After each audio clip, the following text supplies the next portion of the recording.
Hello Libra, Sun, Moon, Rising, and Venus Signs. Kamusta kayo? Sana po nasa mabuti kayong kalagayan. Welcome back po sa Star Tarot. Kung bago kayo rito, welcome din po kayo. Please subscribe, like, share my videos, and leave me a comment po kung nakaresonate kayo. Thank you. So, tignan natin kung ano yung mga messages ni Universe para sa'yo. Libra, first message ninyo, strength. Parang lumabas din ito sa same position ng card sa Virgo. Kaya maaari na you are dealing with a Virgo sa ngayon, Libra, or baka meron kayong Virgo placements sa iyong chart, no? So possible 'yan. So strength. Ayan. So maybe now is the time that you need to activate yung courage ninyo, yung inner strength ninyo, kasi baka there is a situation dito that you really need to look into, pero baka napaghihinaan kayo ng loob, baka nagdududa kayo sa kakayanan ninyong harapin ang sitwasyon na to, 'di ba? Kaya kailangan ninyo na magpakatatag. Okay? Buhayin ninyo yung courage and inner strength ninyo sa inyong loob, kasi lahat tayo merong innate na lakas, na tatag ng loob, no? Sometimes lang tinatago lang natin yan sa sarili natin. Kaya ngayon, kailangan mong ilabas yan, kailangan mong i-express yan, yung gano'n, ano? And persevere, okay? Persevere, kat na mas malalagpasan mo yan, masusolusyonan mo yan kung problema yan, or kung yan naman ay, let's say for example, opportunity, baka there is an opportunity na dadating dito, at baka magdadalawang isip kayo. You're going to procrastinate if you're going to take it or not. Kasi baka nga, napaghihinaan kayo ng loob kasi baka natatakot kayo. Because this could be, something that will require you to come out of your comfort zone. Hindi ito yung nakasanayan ninyo. Kaya maaari na magdadalawang isip kayo dyan, no? So, wag kang panghinaan ng loob, kasi always remember na kung anong dumadating sa buhay natin, mga oportunidad man yan, or anything that the universe is putting on our path, ibig sabihin na that is for us, that is meant for us. Okay? Kaya kaya mo yan. Walang problema na hindi natin kayang solusyonan, at walang mga oportunidad na dumadating sa atin na hindi para sa atin. Okay? Kaya lahat ng yan, kung ano man yan, kaya natin yan.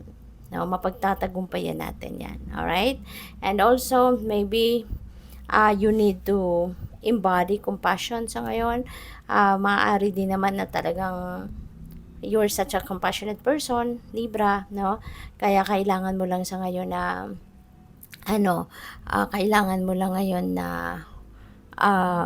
mas ipakita pa, no, yung inyong pagmamahal, ang inyong pagtulong.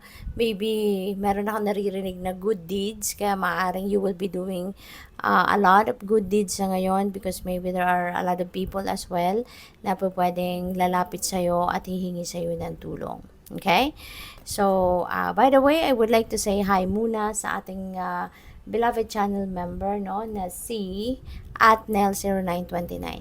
Okay? Maraming salamat po for being here. Thank you for your supporting my channel. So, we have 7 of Fire. Ayan. So, 7 of Fire is about challenge, no? Maaaring merong resistance din dito sa challenge na ito, no, na kinakaharap kayo. And kahit ano pa man yan, na challenge na maaaring sumulpot, no, sa inyong buhay, always remember, no, na lahat yan may katapat, 'di ba? Yung challenge na yan, may katapat na solusyon yan, may katapat na way out yan. Kaya huwag kayong mag-alala, just stand your ground, stand for what you believe in, and be determined, no? Be determined na kung ano man ito, makakaya mong gawin mo ang makakaya mo, at yan ay malalagpasan mo din. Alright? So, what else? We have Wise Counselor, and meron din tayong Awakening. So, Wise Counselor, siguro ang iba sa inyo dito is a teacher. Okay?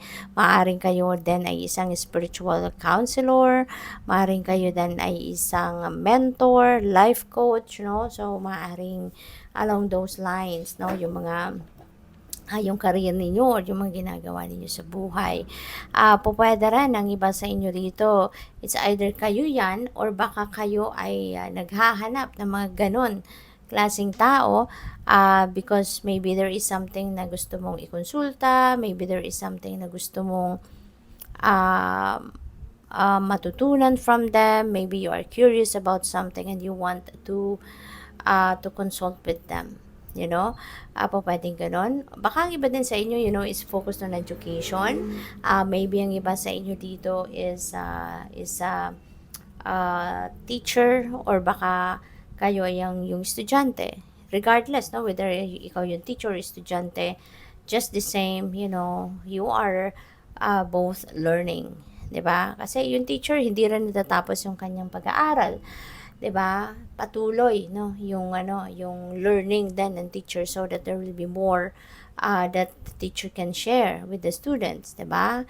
So lalo-lalo na yung estudyante, 'di ba? Mas marami siyang natututunan din from schooling or from mentors, from life coaches, yung mga ganon, no? So we also have awakening. And so this is a time for pause. This is a time for ano kasi ito stagnant energy. So, ano to, may mga bagay dito na maaaring magkakaroon ng delays, magkakaroon ng mga blockages, you know. And that is for you to be able to take a pause. Kasi baka kayo ay go ng go, tuloy lang ang pagtatrabaho, tuloy-tuloy lang ang kung ano man ang pinagkakaabalahan ninyo, and maybe you don't even have time to spend, you know, by yourself. Wala kayong me time, 'di ba? Kaya maaring ito ngayon, no, magkakaroon ng mga blockages ang ginagawa ninyo for you to be able to take a pause, mag-rest, magpahinga, mag-focus muna sa sarili ninyo, yung ganon, okay? This is also siguro the time, no, na kailangan mong magnilay-nilay at magmuni-muni, and there will be siguro different perspective that may arise, new ideas that may arise, maaring ganon. Okay? So, take advantage of that stagnation energy para mag-spend kayo ng mas maraming oras ngayon para sa sarili mo. 'Di ba? To get back to your center. Okay? So, what else? We have the world. Wow, napakaganda naman ito. This is a time for celebration. This is a time for completion and accomplishment. Okay? So, maaaring meron kayong sa ngayon. Excuse me po.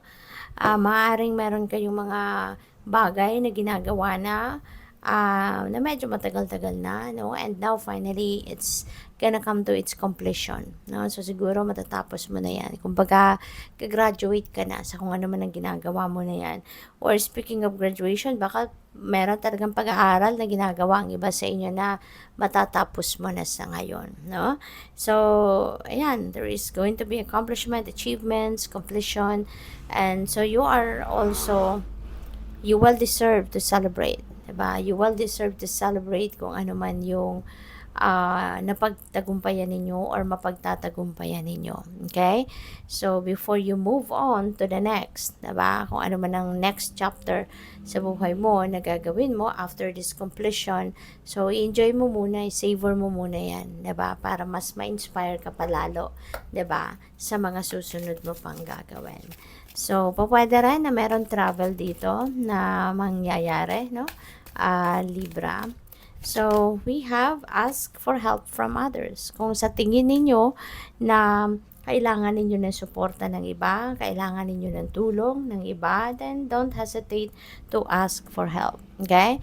Always remember na we are all entitled for help. Lahat tayo, 'di ba? At some point sa buhay natin, kakailanganin natin ang tulong ng iba. Kaya when the time arises na kailangan mo ng tulong, then don't hesitate to ask for help. Huwag kayong magdalawang isip, huwag kayong matakot, mahiya na humingi ng tulong kasi lahat tayo, no? Lahat tayo, we are entitled for help. So, good luck po. Thank you for watching. Love and light. Namaste.